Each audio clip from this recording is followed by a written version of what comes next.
Hello students, good morning. कैसे हैं सब? तो आज का हम जो लेक्चर है वो हम स्टार्ट करते हैं। अभी हमारे जो लास्ट 2-3 सम्स बाकी है depending on type number 1, okay, वो आज हम कंप्लीट कर देंगे। तो फर्स्ट है एक्सरसाइज 6.1 का 11th। A particle moves along the curve 6y is equal to x cube plus 2. Find the points on the curve at which the y coordinate is changing 8 times as fast as the x coordinate. Okay, तो हमें क्या find out करना है? हमें point find out करना है।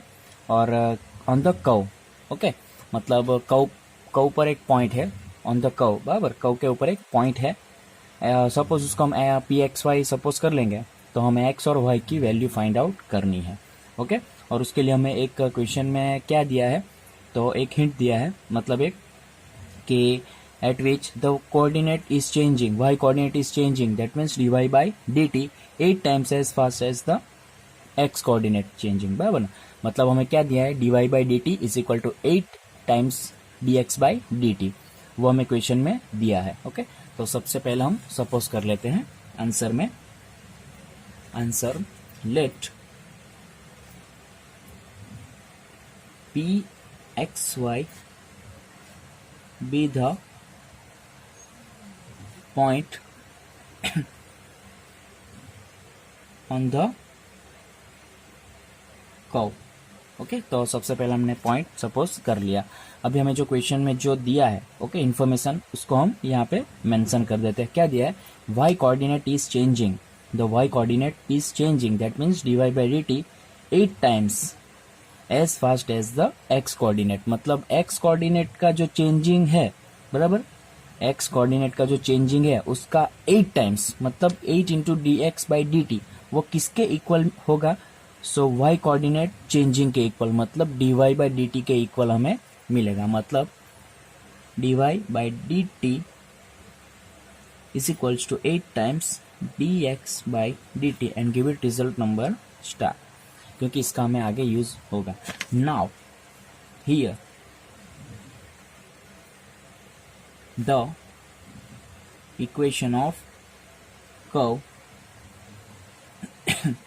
क्या दिया है? कर्व का इक्वेशन हमारे पास 6y is equals to x cube plus 2, और इसको हम रिजल्ट नंबर कैपिटल ए दे दे हैं। अभी इसका हम क्या करेंगे? With respect to t differentiating with respect to t we get, मतलब यहाँ पे 6 dy by d t is equals to 3x square dx by d t and plus 0। अभी यहाँ पे 3 2 जा 6 हमारा कैंसिल होगा। अभी यहाँ पे हमारे पास dy बाई डी टी की वैल्यू स्टार में है, वो यहाँ पे हम रिप्लेस कर देंगे, तो हमें क्या मिलेगा? 2 into bracket 8 times dx by d t is equals to x square dx by dt. So dx by dt cancel on both the sides. So finally we get, यहाँ पे हम लिख देंगे from star. So 8 to the 16, that means x square is equals to 16 and finally we get x is equals to plus or minus 4. चलो, तो x coordinate तो हमें मिल गया। तो एक पॉइंट में x प्लस है और दूसरे पॉइंट में x माइनस है। अभी हमें फाइंड आउट करना है y coordinate. Now when x is equals to 4, capital A implies 6y is equals to 4। x के रिप्लेस में हम 4 पुट करेंगे, तो 4 4 जा 16, 4 जा 64 plus 2, so that implies 6y is equals to 66 and finally y is equals to 11। मतलब जब x coordinate हमारे पास 4 होगा, तब हमारे पास y कोऑर्डिनेट 11 होगा। Similarly, and when x is equals to -4, capital A implies 6y is equals to, same as यहाँ पे भी 64 ही मिलेगा, पर जो x कोऑर्डिनेट की वैल्यू है वो माइनस है, इसलिए यहाँ पे -64 मिलेगा plus 2। So we get 6y is equals to 62 मिलेगा, और वो भी minus. That implies y is equals to minus 62/6. Finally we get y is equals to minus 31/3.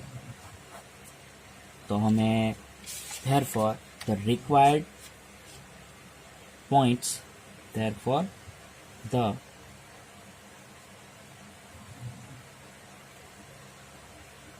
required point P when x coordinate is 4, y coordinate is 11, or when x coordinate is minus 4, y coordinate is minus 31/3. So this is your final required points.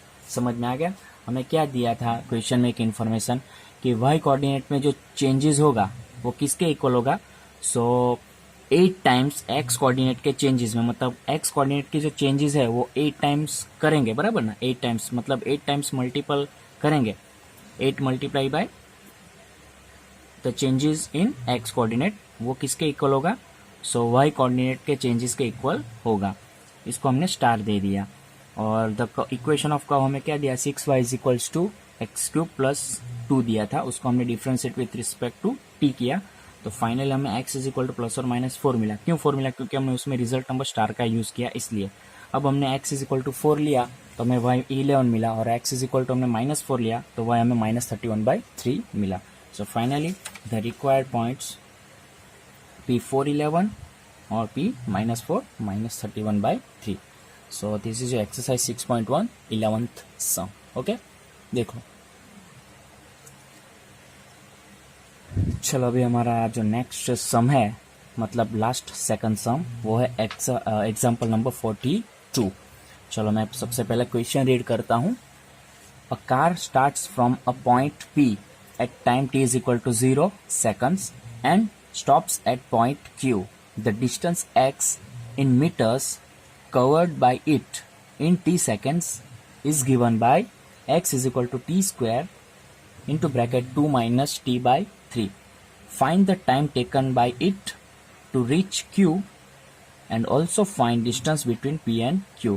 इसका मतलब कि हमारे पास एक car है, okay, उसका starting का point हमारे पास P है, और ऑब्वियसली जब कार स्टार्ट करेंगे तो वहाँ उसका जो टाइम है वो ऑब्वियसली 0 सेकंड ही होगा. अभी कार वहाँ से स्टार्ट करके जो लास्ट पॉइंट है हमारे पास Q पॉइंट पर स्टॉप हो रहा है, बराबर ना. अभी Q पॉइंट तक जाने के लिए कितना टाइम लगेगा वो हमें फाइंड आउट करना है. मतलब Q पॉइंट के पास t इज इक्वल टू कितना होगा वो हमें फाइंड आउट करना है, और साथ ही साथ हमें P से Q तक कितना डिस्टेंस कवर किया है उसका हमें फॉर्मूला दिया है, x is equal to t square bracket 2 minus t by 3 हमें दिया है. इतना डिस्टेंस वो कवर कर रहा है ना, मतलब उसको हमने किस में फाइंड आउट करना है, तो डिजिट में फाइंड आउट करना है कि वो डिस्टेंस कितना है वो हमें फाइंड आउट. इसका मतलब कि Q पॉइंट पे हम जो t इज इक्वल टू हमारा आंसर मिलेगा सेकंड में, t इज इक्वल टू जो भी हमें आंसर मिलेगा, मतलब जो भी टाइम हमें मिलेगा वो वैल्यू हम अगर हमारे ये जो फॉर्मूला दी है कि given by x is equal to, तो वहां हम t is equal to put कर देंगे. जो भी आंसर होगा Q पॉइंट के पास जो भी t आंसर आएगा वो हम यहाँ पे इसमें पुट कर देंगे, तो जो भी आंसर मिलेगा वो हमारा डिस्टेंस होगा बिटवीन P एंड Q. समझ में आ गया? So let start. Here answer में, here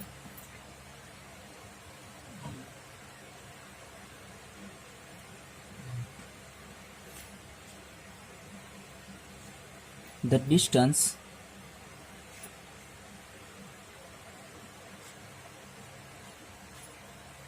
covered by car in t seconds is given by x is equals to t square into bracket 2 minus t by 3. चलो इसको हम थोड़ा simplify कर देते हैं. Give it result number 1. That implies x is equals to क्या मिलेगा हमें, 2t square minus t cube by 3. Now differentiating with respect to t we get.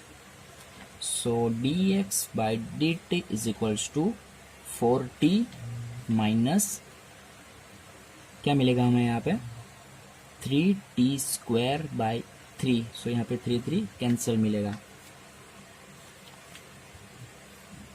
अभी आप यहाँ पे देख सकते हैं जो x दिया है वो क्या दिया है, the distance covered by car in t seconds. मतलब जो डिस्टेंस है x बराबर उसका हमने विथ रिस्पेक्ट टू t हमने डिफरेंशिएशन हमने किया तो हमें क्या मिलेगा, वेलोसिटी v मिलेगा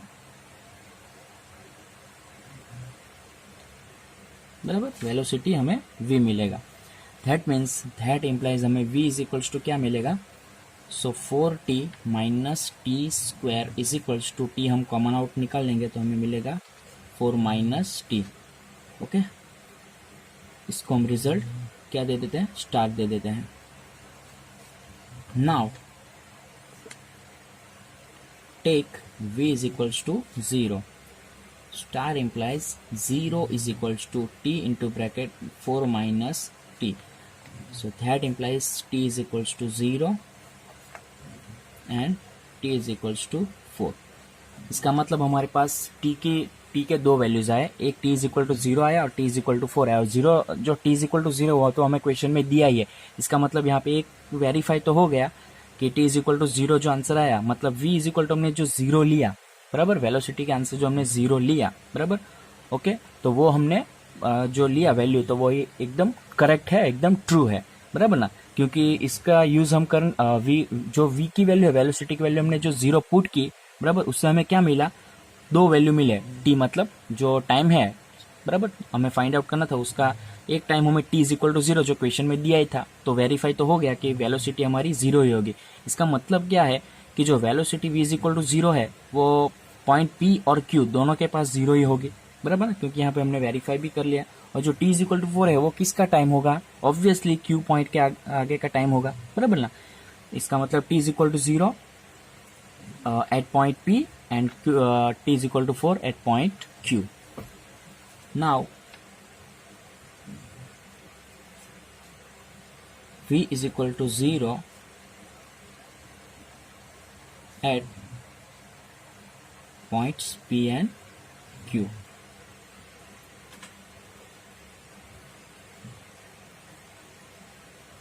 Therefore, v is equal to 0 at points P and Q. Therefore, point P, t is equal to 0 second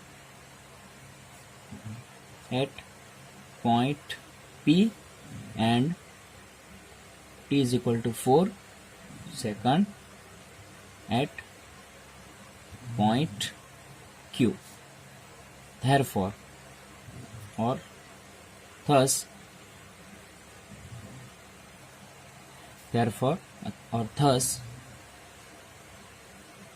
the time taken by car,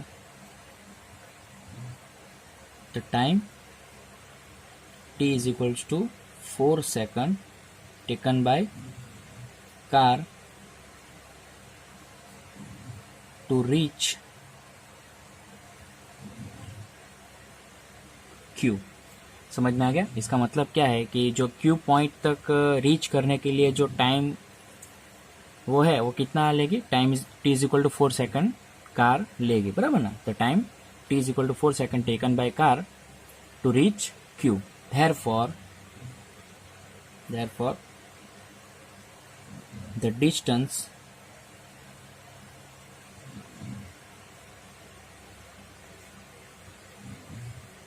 between P and Q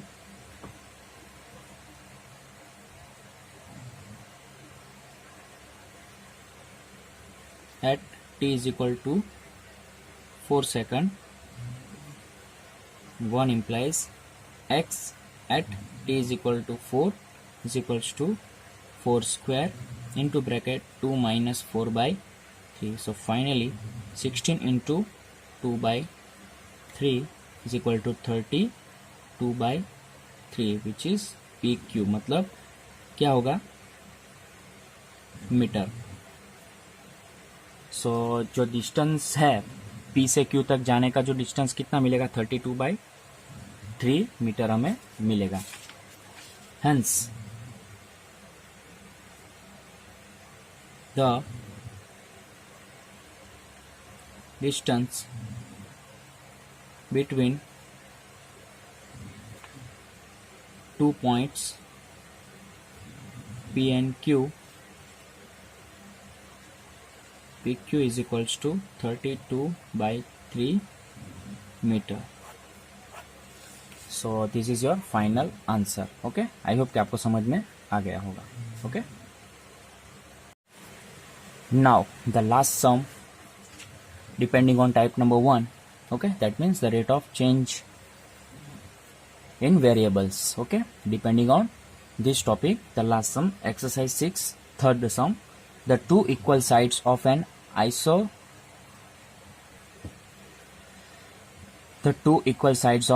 isosceles triangle with fixed base B are decreasing at the rate of 3 cm per second. How fast is the area decreasing when the two equal sides are equal to the base? इसका मतलब हमें एक triangle दिया है, isosceles triangle. Okay, तो answer हम start कर ही देते हैं. तो सबसे पहले मैं एक ट्रायंगल ड्रॉ कर देता हूँ, isosceles triangle. So this is your isosceles triangle. Okay, capital A, B, C और D. एंड हमें बेस कितना दिया है, फिक्स बेस, मतलब इसका वैल्यू BC की वैल्यू क्या है, B है. ओके, चलो, और हमें क्या दिया है, two equal sides of an isosceles triangle with fix base B, मतलब इक्वल साइड्स कौन कौन सी, AB और AC जो है वो क्या है, तो इक्वल साइड्स है, बराबर ना. तो AB और AC का जो वैल्यूज है वो कितना होगा, सेम होगा, बराबर ना. और हमें क्या दिया है, with fix base B are decreasing at the rate of 3 centimetre per second. तो सबसे पहले हम क्या करेंगे, सपोज कर लेंगे, let small x,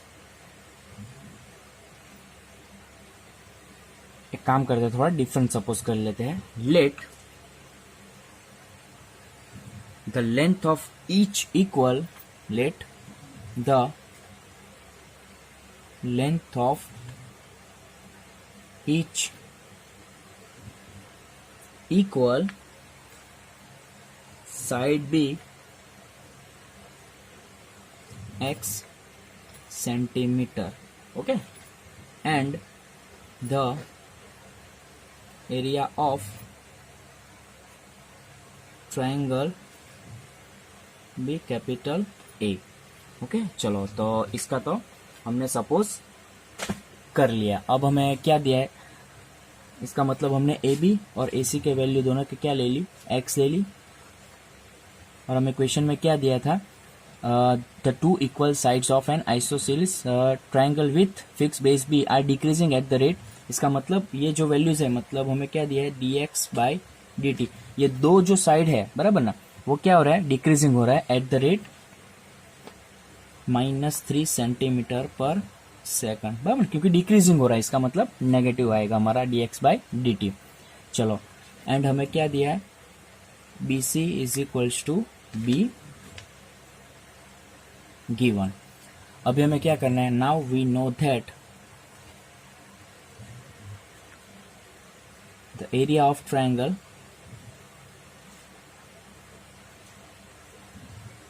capital A is equals to half into base into altitude. इसका मतलब A इज इक्वल्स टू हमें क्या मिलेगा, तो हाफ बेस हमारे पास है BC और एल्टीट्यूड हमारे पास है AD. तो आप देख सकते हैं BD की वैल्यू हमारे पास क्या मिलेगी, B/2 मिलेगी यहाँ पे, और ये भी B/2. तो हमारे पास AB और BD की वैल्यू तो है हमारे पास, जो इसको हम रिजल्ट स्टार दे देते हैं. BC की वैल्यू हमारे पास कितनी है, बेस की वैल्यू हमारे पास B तो है ही, हमारे पास AD की वैल्यू हमें चाहिए, मतलब ये वैल्यू, बराबर. अभी हम किसका यूज करेंगे, पाइथागोरस थ्योरम का यूज करेंगे ना, बिकॉज आप ये ट्रायंगल पर आप फोकस करेंगे ना, तो हमारे पास AB की वैल्यू है और BD की वैल्यू भी अवेलेबल है, मतलब हमें सिर्फ AD की वैल्यू चाहिए. Now also we know that also we know that AB square is equals to AD square plus BD square. That implies the value of AB, that means x square is equals to the AD which we have to find and plus BD square, that means B square by 4. So finally AD square is equals to x square minus B square by 4. That implies AD is equals to under root x square minus B square by 4. Put this AD in star. So star implies A is equals to half BC, that means small b, and into AD, that means x square minus B square by 4. Okay, so simplification this square root we get taking LCM, that means square root 4b square minus b square whole divided by 4. अगर हम square root individually numerator और denominator को देंगे तो denominator में हमें answer 2 मिलेगा, क्योंकि square root 4 that means we get 2 और ऑलरेडी डिनोमिनेटर में 2 है ही. So finally we get b by 4 under root 4x square minus B square. So हमें capital A is equal to ये मिला. अब हम क्या करेंगे, इसका differentiating with respect to t we get dA by dt is equal to b by 4, which is constant, and the derivative of square root 4x square minus b square according to square root x we get 1 upon 2 under root 4x square minus b square, and also the square root of 4x square minus b square, which is 4 into 2x, and also the derivative of x with respect to t dx by dt, and minus the constant term which is 0. So that equals to b by 8 1 upon square root 4x square minus b square, and the 4 to the 8x, and the value of dx by dt which we have given in our question, that means minus 3. So 8 and 8 both are cancelled. So dA by dt, that implies dA by dt is equals to minus 3 dx whole divided by square root 4x square minus b square. चलो ऐसा कुछ हमें यहाँ पे dA by dt की value हमें मिली. अब हमें क्या करना है कि क्या फाइंड आउट करना है, how fast is the area decreasing, बराबर ना. When the two equal sides are equal to the base, मतलब जो दो साइड्स है जो इक्वल साइड्स है, मतलब ए बी और ए सी की वैल्यू क्या है, एक्स है. मतलब x is equal to base की वैल्यू क्या है, हमारे पास स्मॉल बी डी है. इसका मतलब x is equal to B होगा, तब हमें the decreasing the area decreasing, बराबर ना. मतलब जो एरिया है वो कितना फास्ट डिक्रीजिंग हो रहा है वो हमें फाइंड आउट करना है. So now when x is equals to b, dA by dt at x is equals to b is equals to minus 3 b into b whole divided by under root 4b square minus b square. So we get minus 3b square whole divided by square root 3b square, क्योंकि 4b square minus b square that means 3b square is equals to minus square root 3 b square, और यहाँ पे क्या होगा square root 3 और square root B square, that means B. एक B cancel होगा और एक स्क्वायर रूट कैंसिल होगा. So finally we get minus root 3 into B. और अगर हम यूनिट की बात करेंगे, so the unit of area of triangle that means centimetre square, because we know that the unit of base that means BC which centimeter, and also the unit of altitude that means AD which is also centimeter, that means centimeter into centimeter we get centimeter square, and we have to differentiate with respect to time t, and the unit of time which is given in our question second, so centimeter square per second. So this is your final answer. Hence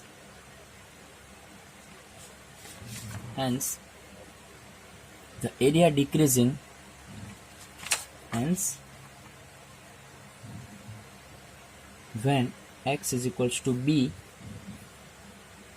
the area decreasing at the rate √3b centimetre square पर second. Okay, समझ में आ गया। जब हमारे पास x की value b होगी, okay, तब हमारा जो एरिया है वो कितना रेट से डिक्रीज होगा, कितना फास्ट डिक्रीज होगा, सो √3b सेंटीमीटर स्क्वायर पर सेकंड। सो ये हो गया आपका फाइनल आंसर।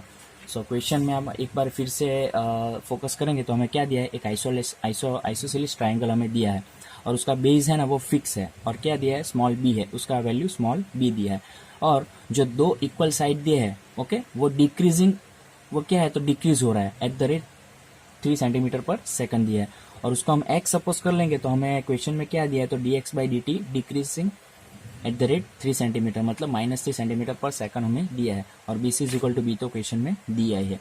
अब हमारे पास हम क्या जानते हैं, तो एरिया ऑफ ट्राइंगल की वैल्यू हम जो फॉर्मूला है वो हम जानते हैं, the area of triangle A = ½ base into altitude. Base that means BC and altitude that means AD. So we get A = ½ BC into AD. Give it result number star. Now we have to find the value of AD because we have given BC = B in our question. So using our Pythagoras theorem, we get AB² = AD² plus BD square because we use the half triangle of isosceles triangle. That means this triangle. We use this triangle ABD.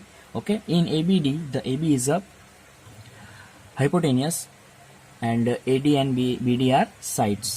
So the Pythagoras theorem is AB² = AD² plus BD square. So we have AB = x and BD = b/2, that means b²/4, and this is x². So finally we get AB = x² minus b²/4. Using this value in result number star, we get star is equals to A = ½ into B. The value of BC is B and the value of AD just recent we have to find, which is x² minus b²/4. So finally we simplify, we get area A is equals to b/4 because we have to do here simplification. We get b/4 square root 4b² minus 4x² minus b². Now we differentiate with respect to time t. So finally we get this type of differentiation, and we have the value of dx/dt which is -3. Put this value here, and finally dA/dt will -3bx and denominator square root 4x² minus b². When x is equal to b, we find the final answer -√3b centimetre square पर second. Okay student, समझ में आ गया, देख लीजिए। सो इसी के साथ हमारा टाइप नंबर 1 कंप्लीट हो गया है। अभी हम नेक्स्ट लेक्चर में type number 2 increasing and decreasing function start करेंगे। ओके स्टूडेंट्स, तो मिलते हैं हम नेक्स्ट लेक्चर में। Thank you.